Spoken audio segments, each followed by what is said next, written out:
You're listening to Do That Well with your hosts, Brenda Brown and Karen Thrall, a podcast about real experiences and how to turn them into life lessons. Unscripted, honest, funny, genuine, and passionate. A series of conversations where we explore every aspect of human interaction and provoke each other to do life well. Thank you for joining us. Today on Do That Well, we are going to have a conversation about how to talk about mental health in your workplace with your colleagues, your manager, what have you. And I brought this topic to you, Karen, because it is something that I've actually experienced in my own life. If you're a listener Mhm. of Do That Well, you probably know that I am very open about the fact that I've struggled with different mental health things throughout my life, and it's an ongoing battle. So to kick this conversation off, I just want to do a small little storytelling that does involve you, Karen. Back when we worked together at Fluvog, I did have a time in my life where things got really hairy. It was just there was a lot going on in my personal life. I was really struggling with my mental health. And I felt that that was affecting my performance at work. And I had a lot of back and forth with myself about whether or not I should bring that to you because I was really worried that I was going to start showing this in my performance. And I was worried that if I didn't say something, that you would just start to think that I just wasn't Mhm. good at my job. So I did eventually come to you and I didn't say like, "Hey, I'm having a mental health crisis" or anything, but I did Right. just disclose to you that I was having some troubles in my personal life and I felt that it was starting to affect my job. And you were so encouraging. I mean, you asked me how I was doing. You asked me like what was going on if I wanted to share. You gave me that space. And you told me that you didn't feel that my performance was being affected. You reminded me of the ways in which I was still meeting all of my job functions and I was still, and you reassured me that everything that I felt I was starting to fall Mhm. behind on was actually still within the scope of what would be normal within the Yeah. workplace, and you weren't worried about it.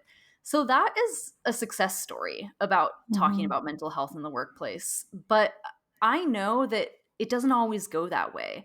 And, we had a good rapport, we had a good relationship. So I felt that that was Yeah. something I could bring to you. But that isn't always the case for people. And Mhm. you don't always know how it's going to be received. You don't know if it's going to go well.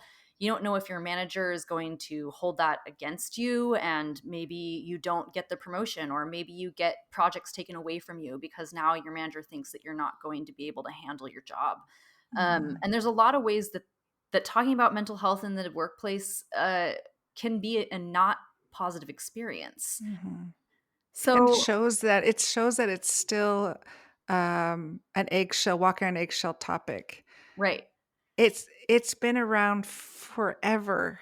Mental health, concerns have been around forever. It's just no one was ever allowed to talk about them, and it's still a very uncomfortable conversation. There's nothing to be uncomfortable about. Absolutely nothing. And you know what's crazy about your story? What I remember is the story behind what was impacting you. Hmm. That's what got me the hardest. It was when you started opening up about what was really going on. I mean, even now, I got that, I just got a lump in my throat because to this day, I've never forgotten the story. Hmm.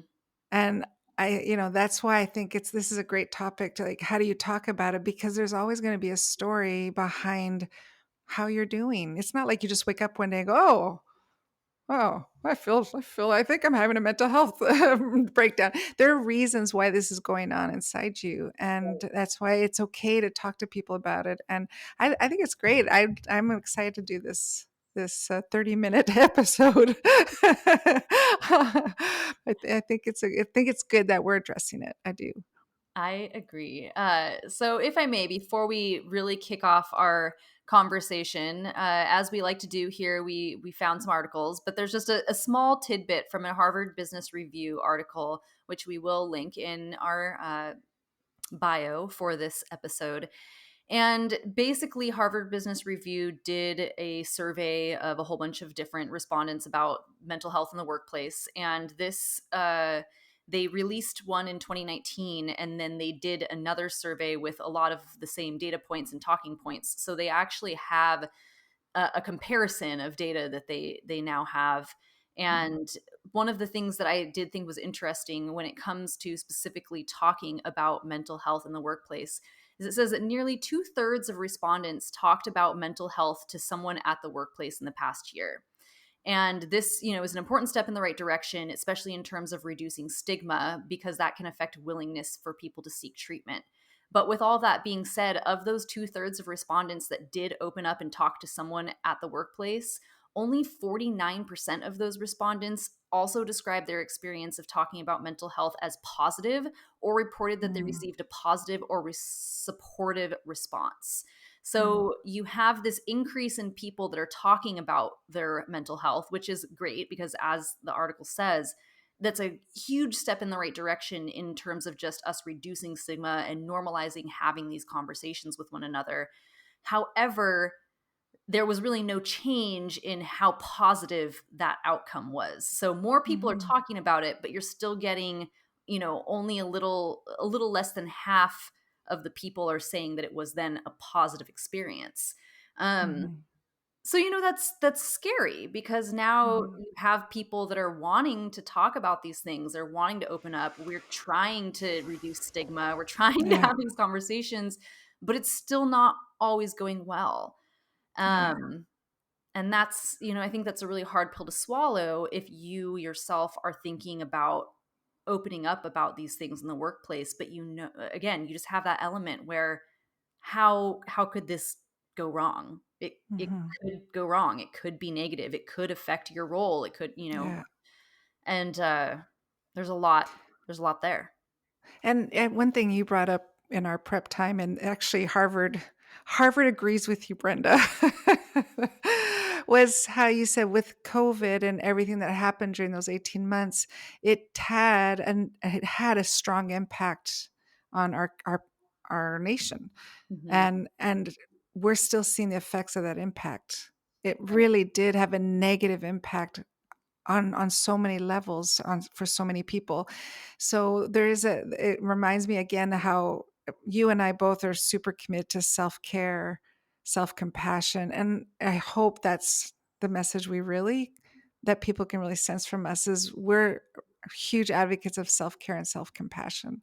There is Mhm. no shame. So we got to get rid of that shame. Shame is like Brene Brown talks about how shame is I am this, that no one's saying you are anything. There's no shame Mhm. here. This is just something that is part of our human as being human beings. This is something that really happens and we want to address it. I did notice some of the symptoms I thought might be good. So people are wondering, well, are they talking to me?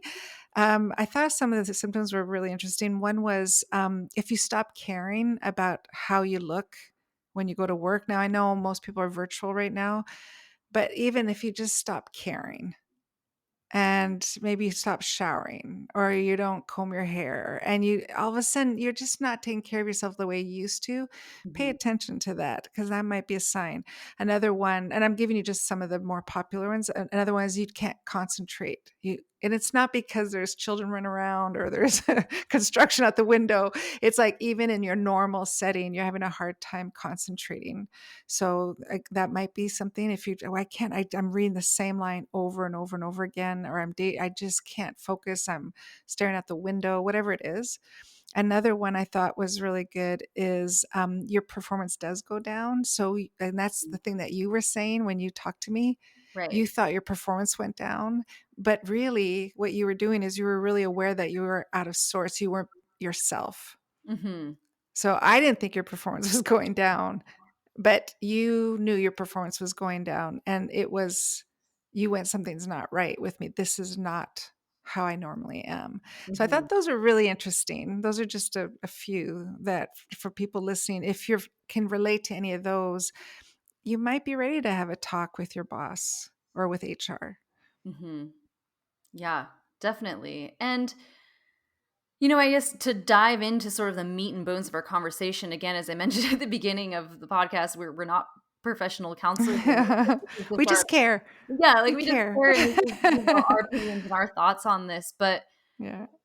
I think if you're thinking about having that conversation, like, and this is really an open-ended question for the two of us at the moment, like, how do you start to make the moves towards actually having that conversation? So, for me, to go back to my example that I shared with you all, um,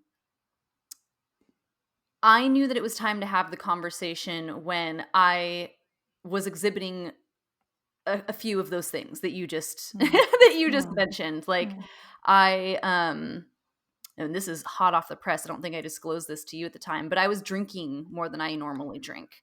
And so mm, then every day I was a lot more tired, and I felt that that then made it so that it was harder for me to like keep my appearance.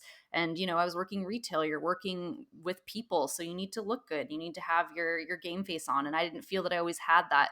So there were like these other little tiny pieces that I was noticing in myself that you weren't seeing because you weren't directly with me every day. mm, And for me, it was like when I had a few different things that were happening, that was when I said, okay, this is the time for me to have this conversation. Um, but again, I felt safe. I felt like that was something that mm, I could have that conversation with you. So if you don't feel safe or you feel that it's going to be received negatively, what are some other ways that we might mm, be mhm. able to approach it then? Like, Okay, yes, I have some thoughts. okay, Going back to the storytelling. yes. In any time there's awkward conversations or uncomfortable conversations, confrontation, whatever it is where it takes a lot of courage to talk to somebody, always start with a story, always.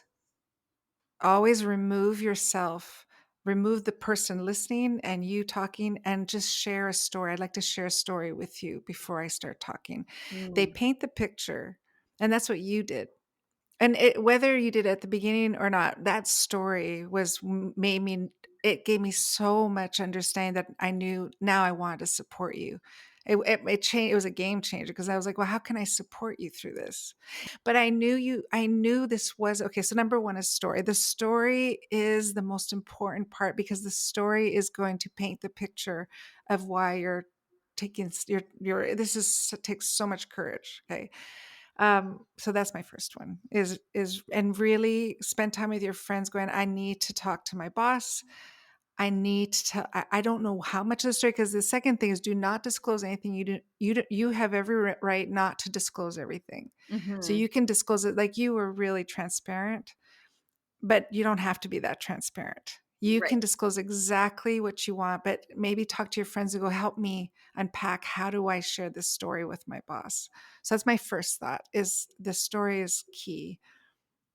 I like that, and I do think that's a good suggestion of asking your friends for advice. I mean, I know that's something we've talked about in other podcast Yeah. episodes before too, but to use your friends as a like a, the trial the trial person, if you will. But I guess I never realized how impactful my story was. So Mm, I like hearing that, and I like this idea mhm. that, like, cuz it taps into that human connection, right? So even Yeah. if you don't already have a really tight rapport or a very comfortable relationship with your manager, they're still a human, and that's going to tug at that Mhm, human element inside them. mhm. Yeah. And it's really common. Like it's this for people listening, you're not alone. Like in many companies, probably all the companies I've been working with, there's been a situation where something like this has come up. At Fluvog with you and I, you weren't the only one at Fluvog either. Like this Mhm. is really real. And when people feel safe and you're part of their journey, you're part of their story, and you want to always empower them, they can't always be on. They're not always going to be at 100%. And so when they get down to 25%, it's for a season. Mhm. They're there for just a moment in time, and that's when we get around them and go, what can I do for you during this season?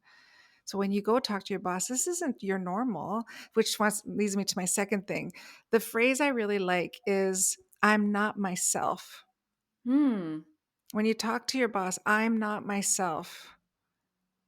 And and then maybe explain what yourself looks like and what is happening, because then it shows I'm not me right now. This isn't how I normally do things. And again, that's what you did when you talked to me. I'm not, you didn't, I don't remember if you said I'm not myself, but you were pretty much saying I'm not myself. So that'd be my second one. Well, and so you said, this idea of I'm not myself, and then elaborating more with the comparison of what your normal self would be versus what you feel like you're dealing with at the moment. And I think this coupling of you don't have to disclose everything Mm-mm, with mm-mm. the idea of I'm not myself. Here's who self is. Here's what's happening now. Um, I think that that can be a good combination for people that are really feeling hesitant and they really don't want to disclose too much about their mental Mhm. health, because that is a Mhm. nice, safe, gentle way to say, I need support right now. But you can still, what's the word I'm looking for? In a way, it's like you can cloak it. So, an example that I think of is with myself. I know that if I am in a place where I'm struggling with my mental health, something that starts to really slip or starts to become more difficult for me is being able to like focus in meetings or in conversations. Yeah. And Yes, so that's another one. if I'm having that, I could say something more along the lines of, "Hey, I'm not myself right now. I find that I'm having a hard time focusing in our meetings, and I think if it would be really helpful for me if we can have a little recap together after our meetings, or I just want to let you know that because I'm having a hard time focusing right now, you might find that I'm going to interrupt a little bit more because I'm going to need to ask more questions to make sure that I'm staying on track." So that's a way that, right there, I'm saying I need help with my mental health without saying I need help with my Yes. mental health. Yeah. Yes. Yeah, you don't have to go in and go, "You didn't with me." It's that's why the story is so important. And also, there are a lot of people who majority of people are very private about who they are in their personal life. And so for you to go to your boss, it's not all of a sudden your boss gets to hear every little thing about you. Um, so I agree with that. You can find the language, and that's where talking to your friends, it's worth it. If you really are struggling, I know it's courageous for you to talk to your boss, but it's worth talking to your boss and learning how to do it right. So a couple of other tricks is, and I say this on everything. I mean, it doesn't matter when it's important. Here's my suggestion: you record yourself, and you've heard me in other podcasts say this. You record yourself, and you get it down to 1 minute. I was Mhm. just talking to a leader yesterday, and she did that on a different topic, but she had it 5 and she kept going until she kept recording herself till she had 1 minute, and she said she felt so confident because she was able to communicate everything she needed to say in 1 minute. So that's also really clear is you just go in and you're prepared. You go Right. prepared. You have bullet points. What are the 4 things I want to say? And you can say, I brought a paper because I just want to make sure I clearly communicate 4 things. I don't want to go off on a tangent. So you go with bullet points and then you talk to your friend, you type it out, you journal it out, and you put that work in, and then you go talk to your boss because you're going to be very sure. You don't want to walk away going, "Oh, I wish I never said that. Why did I say that?" You don't want to do that to yourself. Right. Right. Yeah. I am very on board with this idea because, again, especially if you're nervous about the Yes. conversation, it will be Yes. it's so easy to, when you're nervous, to go in and like word vomit and say all these things Yes. that aren't Yes. connected or that you might not even mean.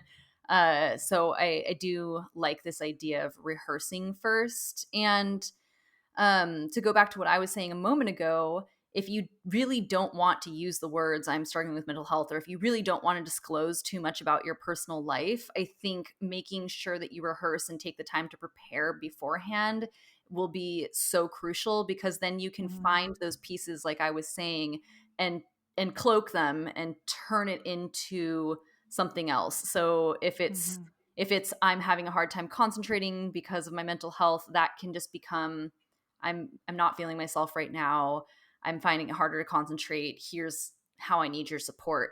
And that piece, I think, if you prepare first, Mhm. then going into it, knowing ahead of time what what you need to support Yes. you, Yes. I think is another way that you can make sure that the conversation it doesn't revolve too much around just like this story of your mental health and how you're struggling. So instead, it's I'm Love it. having some struggles in these arenas right now, and I've identified that this is how I need support while I'm experiencing this. Or Mhm. maybe you get that support indefinitely, but I think identifying what kind of support you need and going into the Mhm. conversation with that Mhm. at your ready could be really helpful. It really is, and bosses, it's really cool. Like I have one company where the the leader, the boss, rearranged one individual's schedule completely for a season because they recognized that they were not themselves. And they said, okay, here's what we're going to do. You're going to take, they just rearranged full 40 hours in a way that made her like, oh, that would work great. Would that work for you? That would help me a lot. And they did that for a short amount of time and it really helped. So you'll be surprised, but I love what you said, Brenda. What do you need? Do you know? Do you have an ask? Like, is there a request you want to make? So I think that's really great. And you can also say, what does the company offer? Mhm. Another thing, too, I thought about is remember that when you go in, I thought about this. Tell me what you think of this. When you go in to talk to your boss, you are the one rehearsing. Right. You're the one who's put all the preparation, talk to your friends, and really put, really when it, your boss will, this will be the first time your boss has heard of it. So what you might want to do is say at the beginning, I want to talk to you about something. And I thought after we're done, if we could schedule another meeting so we could talk about solutions. Oh, okay. So say at the beginning and at the end, say, so when are you free the next time? And this way it gives your boss an opportunity to think. So Right. could I leave this? I'd like to leave with this with you. And then if we could schedule another meeting with to come up with solutions. So it shows you're proactive, you're committed, you're really seeking your boss's help. So what do you think about that? I really like that. Because as you said, when you go into it, you've already rehearsed. You already have, you already know like what the problem is and what your hopeful Yeah. solutions are. And so I like that, letting them know, hey, let's follow up because that can give them time. And depending on the severity of what's happening as well, right? Like that could give them time to look into what health plans the company offers and whether or not there's any sort of support that you can get for your mental health via your health plans. It could give them time to connect with HR in case they need to be involved in some way. So I think that's nice to give the your manager that space because Mhm. they likely will want to help you and support you, and Yeah. that can give them some time to also put on their thinking cap and come up with some Yeah. resources that Yeah. could be helpful. Yeah. Yeah. So I really Um, like that. okay. So I had another idea. I thought, I think, so Brenda, when you and I chatted, was I in Seattle? Did you wait till I was there to I talk to think me in I called you person? on the phone. You did. Hmm. Okay. I mean, we were only 2 hours, an hour and a half apart. So Hmm. I probably drove in to see you after you.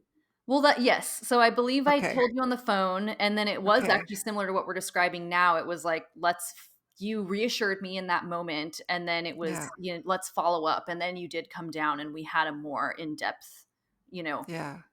hubbub. Because I think that face to face is probably a better approach than phone. And like you and I established a strong relationship already. So, if there's a strong trust, I think people that are listening, if they already have a strong trust, they already have that where they can really go to their boss. But for the people that aren't sure, like, I think face to face, whether video, you know, you're doing video conferencing or physically in person, I think is much better and safer for you to be present so they can see your body language, they can see your tones, you can see their body language. There's going to be something, it's uninterrupted, there's no distractions. It's you have their full attention, and I think that's a better solution. So I would strongly suggest people do a video call or one-on-one. Yeah. I agree. Yeah, I think I mean at the time this was still like Zoom was still kind of new Yeah. and there wasn't a whole lot of Right. video conferencing going on at that No, time. there wasn't.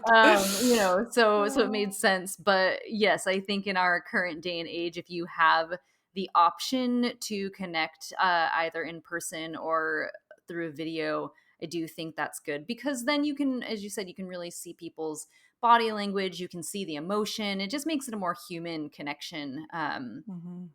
Mhm. through and through, Yeah. really.